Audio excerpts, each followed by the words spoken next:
Is that possible that you were more charged and more loaded in the moment and you weren't as much at risk, except that you had come to believe that they were more violent than maybe they are? Yeah, it's a fair question. And in a vacuum, I could see how they could say that. The problem is that they have protested a lot prior to our event. And every time they did, things got broken and people got hurt.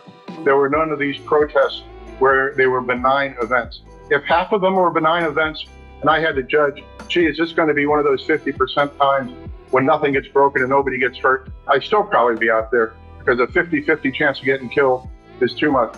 So they can say in a vacuum, maybe they would have just walked on by.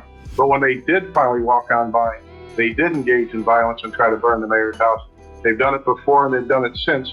Right now in this room we're sitting in, we've got Lexan on the windows to prevent firebombs from coming in. And so it's not unreasonable under the circumstances. You could hear a reasonable person saying there were lots of protests in a variety of places, and that had you not brandished guns, it wouldn't have amped things up. How do you, is that reasonable? The proof of that pudding is in what they did next.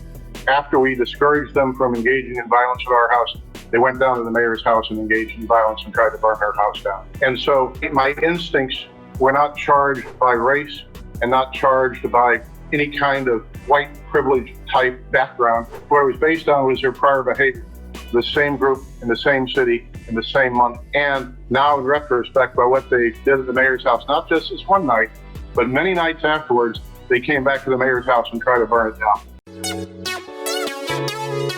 Hey, tune into the Carlos Watson Show. It's like no other. You're going to enjoy it every weekday on YouTube.